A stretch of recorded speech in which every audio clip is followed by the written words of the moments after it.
ಕರ್ತನಾದ ಯೇಸು ಕ್ರಿಸ್ತನಲ್ಲಿ ಪ್ರಿಯರಾದ ದೇವಜನರೇ, ನಮ್ಮ ಕರ್ತನಾದ ಯೇಸು ಕ್ರಿಸ್ತನ ಅತ್ಯಧಿಕವಾದ ಕೃಪೆಯೂ ಸಮಾಧಾನವು ನಿಮಗೂ ನಿಮ್ಮ ಕುಟುಂಬದ ಪ್ರಿಯರೆಲ್ಲರ ಮೇಲೆ ಹೆಚ್ಚೆಚ್ಚಾಗಿ ನೆಲೆಸಲಿ. ಹೃದಯಂಗಮ ಮಾತಿನ ಮುಂಜಾನೆ ವಾಕ್ಯದ ಅಂತ ಸರಣಿಯಲ್ಲಿ ಈ ತಿಂಗಳು ನಾವು ದೇವರ ಆಲಯ ಎಂಬ ಶೀರ್ಷಿಕೆಯಲ್ಲಿ ದೇವರ ವಾಕ್ಯವನ್ನು ಧ್ಯಾನಿಸ್ತಿರುವಲ್ಲಿ ಈ ದಿನ ನಾವು ಧ್ಯಾನಿಸುವಂತಹ ದೇವರ ವಾಕ್ಯದ ಭಾಗ ಕೀರ್ತನೆ 84 4ನೇ ವಚನ. ಕೀರ್ತನೆ 84 4. ನಿನ್ನ ಮಂದಿರದಲ್ಲಿ ವಾಸಿಸುವವರು ಧನ್ಯರು, ಅವರು ನಿತ್ಯವೂ ನಿನ್ನನ್ನು ಕೀರ್ತಿಸುತ್ತಾ ಇರುತ್ತಾರೆ. ಈ ವಾಕ್ಯವನ್ನು ಗ್ರಹಿಸೋದಕ್ಕೆ ಶಕ್ತರಾಗುವಂತೆ ದೇವರು ತಾನೇ ತನ್ನ ಆತ್ಮನ ಮೂಲಕ ನಮಗೆ ಹೆಚ್ಚಾದ ಗ್ರಹಿಕೆಯನ್ನು ಕೃಪೆಯನ್ನು ಅನುಗ್ರಹಿಸಲಿ. ಕರ್ತನಲ್ಲಿ ಪ್ರೀತಿಯುಳ್ಳ ದೇವ ಜನರೇ, ನಿನ್ನ ಮಂದಿರದಲ್ಲಿ ವಾಸಿಸುವವರು ಧನ್ಯರು. ಏನಿದರ ಅರ್ಥ? ದೇವರ ಆಲಯ, ದೇವರ ಮಂದಿರ, ಇದು ದೇವರು ಇರುವಂಥ ಸ್ಥಾನ. ಹಾಗಾದರೆ ದೇವರ ಪ್ರಸನ್ನತೆ ಅಥವಾ ದೇವರು ತಾನೇ ಇರುವಂಥ ಸ್ಥಳ ಪ್ರತಿಯೊಬ್ಬ ದೇವರ ಮಕ್ಕಳಿಗೆ, ಪ್ರತಿಯೊಬ್ಬ ದೇವರ ಮಗುವಿಗೆ ಅದು ಬಹಳ ಸುರಕ್ಷಿತ ನೆಲೆ. ಹಾಗಾಗಿ ಇಲ್ಲಿ ಭಕ್ತನು ಹೇಳಿಕೊಳ್ತಿದ್ದಾನೆ, ನಿನ್ನ ಮಂದಿರದಲ್ಲಿ ವಾಸಿಸುವವರು ಧನ್ಯರು. ಆಲಿಕೆ ಸಂಬಂಧಪಟ್ಟ ಹಾಗೆ ಮಾತನಾಡುವಾಗ ಭಕ್ತರು ಅನೇಕ ಸತಿ ಧನ್ಯತೆಯ ಮಾತನ್ನು ಮಾತನಾಡಿದ್ದಾರೆ.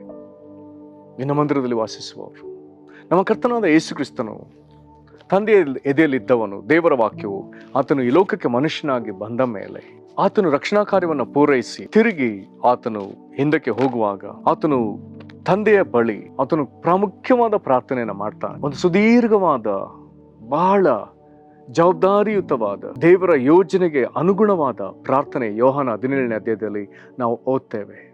ಅದರಲ್ಲಿ 5ನೇ ವಚನಕ್ಕೆ ಬರುವಾಗ, ಯೋಹಾನ 17:5 ಬರುವಾಗ, ಯೇಸು ಕ್ರಿಸ್ತನು ತಂದೆಯಾದ ದೇವರ ಎದುರು ಆತನು ಇಟ್ಟಂತ ಒಂದು ಪ್ರಾಮುಖ್ಯವಾದ ಬೇಡಿಕೆ, ಈಗ ತಂದೆಯೇ, ನಿನ್ನ ಬಳಿಯಲ್ಲಿ ನನ್ನನ್ನು ಮಹಿಮೆಪಡಿಸು. ಲೋಕ ಉಂಟಾಗುವುದಕ್ಕಿಂತ ಮುಂಚೆ ನಿನ್ನ ಬಳಿಯಲ್ಲಿ ನನಗಿದ್ದ ಮಹಿಮೆಯಿಂದಲೇ ನನ್ನನ್ನು ಮಹಿಮೆಪಡಿಸು. ನಂತರ 24ನೇ ವಚನಕ್ಕೆ ಬರುವಾಗ ಆತನು ಹೇಳ್ತಾನೆ, ತಂದೆಯೇ, ನೀನು ಯಾರನ್ನು ನನಗೆ ಕೊಟ್ಟಿಯೋ ಅವರು ನಾನಿರುವ ಸ್ಥಳದಲ್ಲಿ ನಿನ್ನ ಕೂಡ ಇದ್ದುಕೊಂಡು ಲೋಕವು ಹುಟ್ಟುವುದಕ್ಕಿಂತ ಮುಂಚೆಯೇ ನೀನು ನನ್ನನ್ನು ಪ್ರೀತಿಸಿ ನನಗೆ ಕೊಟ್ಟಿರುವ ಮಹಿಮೆಯನ್ನು ನೋಡಬೇಕೆಂದು ಇಚ್ಛಿಸುತ್ತೇನೆ. ಹಾಗಾದರೆ ಈ ಪ್ರಾರ್ಥನೆಗಳಲ್ಲಿ ನಮ್ಗೆ ಅರ್ಥವಾಗುವಂಥ ವಿಷಯ, ತಂದೆಯ ಎದೆಯಲ್ಲಿದ್ದವನು ಜಗದುತ್ಪತ್ತಿಗೆ ಮೊದಲೇ ದೇವರ ಮಹಿಮೆಯಲ್ಲಿ ಆತನು ಸದಾ ಸಂಭ್ರಮಪಟ್ಟ ಯೇಸು ಕ್ರಿಸ್ತನು ಈಗ ರಕ್ಷಣಾ ಕಾರ್ಯವನ್ನು ಪೂರೈಸಿ ಆತನು ಹಿಂದಕ್ಕೆ ಹೋಗುವಾಗ ಆತನು ಮೊದಲು ಕಂಡ ಮಹಿಮೆಯೇ, ಜಗದುತ್ಪತ್ತಿಗೆ ಮೊದಲು ಆತನಿಗೆ ತಂದೆ ಬಳಿ ಇದ್ದ ಮಹಿಮೆಯಿಂದಲೇ ಆತನು ಇರಬೇಕೆಂಬುದಾಗಿ ಆತನ ಅಪೇಕ್ಷೆ ಪಡ್ತಾನೆ. ಹಾಗಾದರೆ ಇಲ್ಲಿ ಭಕ್ತನು ಕೇಳಿಕೊಳ್ತಿರುವಂಥ ಪ್ರಾರ್ಥನೆ ಅದು ಬಹಳ ಅರ್ಥಗರ್ಭಿತವಾಗಿದೆ. ನಿನ್ನ ಮಂದಿರದಲ್ಲಿ ವಾಸಿಸುವವರು ಧನ್ಯರು. ಪರಲೋಕದಲ್ಲಿದ್ದ ಯೇಸು ಭೂಲೋಕಕ್ಕೆ ಬಂದಾಗ ಈಗ ಆತನಿಗೆ ಸ್ಪಷ್ಟವಾಗಿ ಗೊತ್ತು, ಪರಲೋಕದ ದೇವರ ಸಾನ್ನಿಧ್ಯದ ಮಹತ್ವವೇನು, ಸೊಗಸೇನು, ಸೊಬಗೇನು, ಅಲ್ಲಿ ಆ ಜೀವಲೋಕದಲ್ಲಿ ಇರುವಂತ ಪ್ರಭಾವವೇನು. ಹಾಗಾದರೆ ಆ ದೇವರ ಬಳಿಯಲ್ಲಿಯೇ ಇರುವಂಥದ್ರ ಮಹತ್ವವೇನು. ಹಾಗಾದರೆ ಮಿಕ್ಕ ಎಲ್ಲೆಲ್ಲೂ ಇರುವುದಕ್ಕಿಂತಲೂ ದೇವರ ಜೊತೆ, ದೇವರ ಮಂದಿರದಲ್ಲಿ, ದೇವರ ಪ್ರಸನ್ನತೆಯಲ್ಲಿ, ಆತನ ಮಹಿಮೆಯಲ್ಲಿ ನೆಲೆಸಿರುವುದು ಸಾಕು ಎನ್ನುವಂಥ ಸ್ಪಷ್ಟ ನಿಲುವನ್ನು ನಾವು ಯೇಸು ಕ್ರಿಸ್ತನ ಮುಖಾಂತರ ನಾವು ಕಲಿಯುತ್ತೇವೆ. ದೇವರಾತ್ಮ ಪ್ರೇರಿತರಾದ ಭಕ್ತರು ಅದನ್ನೇ ಈಗ ಈ ಅಧ್ಯಾಯದಲ್ಲಿ ಮಾತನಾಡಿದ್ದಾರೆ. ನಿನ್ನ ಮಂದಿರದಲ್ಲಿ ವಾಸಿಸುವವರು ಧನ್ಯರು.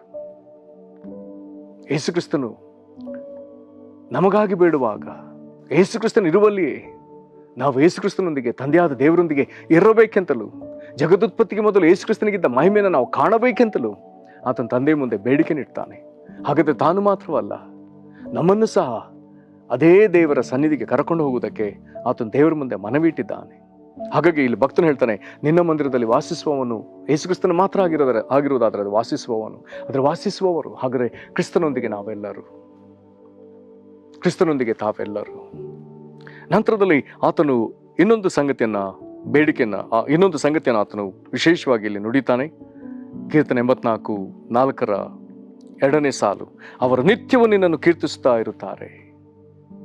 ಹಾಗಾದರೆ ನಮಗೆ ಅರ್ಥವಾಗಲಿ, ನಾವು ಸತತವಾಗಿ ಮಾಡಬಹುದಾದ ಒಂದು ಅತಿ ಯೋಗ್ಯವಾದ ಕೆಲಸ ನಿತ್ಯವೂ ದೇವರನ್ನ ಕೀರ್ತಿಸುತ್ತಾ ಇರುವಂಥದ್ದು.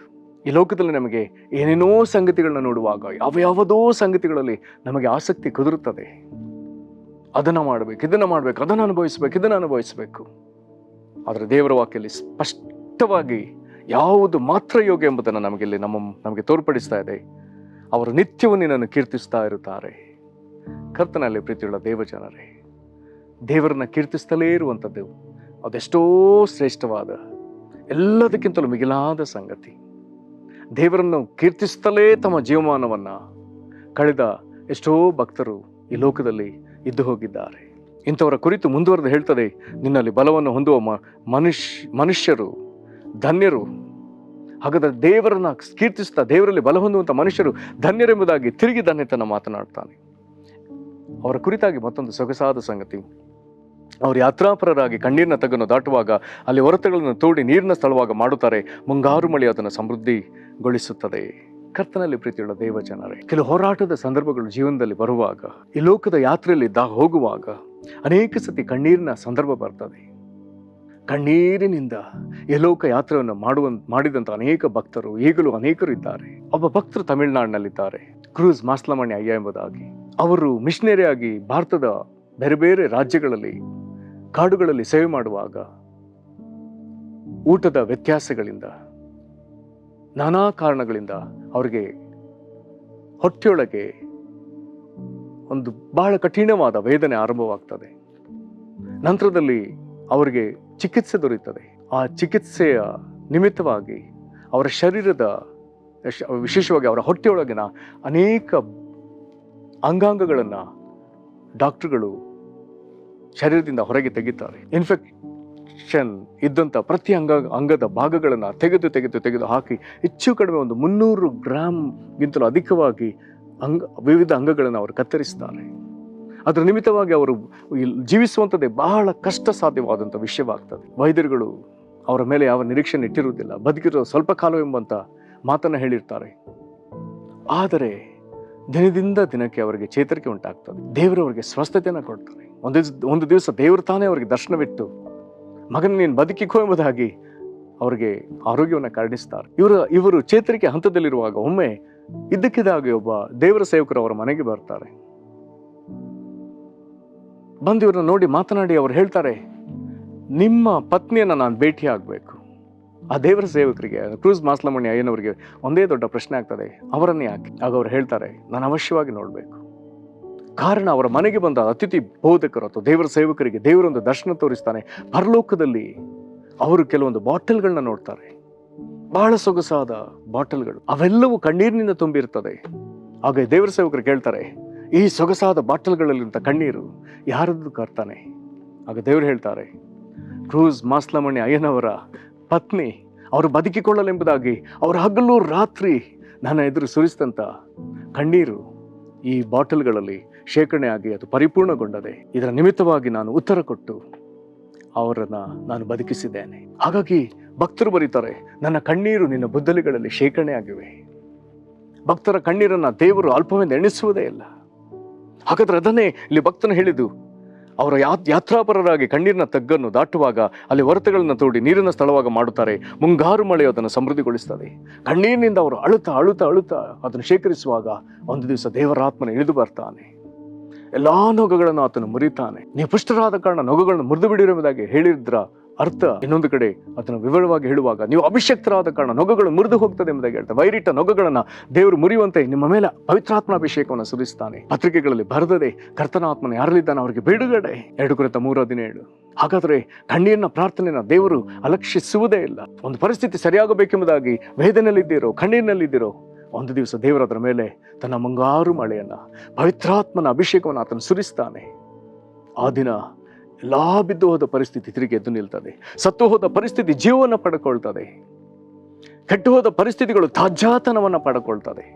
ಸೈತಾನ ವಶದಲ್ಲಿರುವಂಥ ಪರಿಸ್ಥಿತಿಗಳು ಇನ್ನೂ ಅಲ್ಲಿ ಸೈತಾನ ಆಳ್ವಿಕೆ ಇಲ್ಲದಂತಾಗಿ ದೇವರ ಆಳ್ವಿಕೆಯಲ್ಲಿ ಉಂಟು ಮಾಡ್ತದೆ.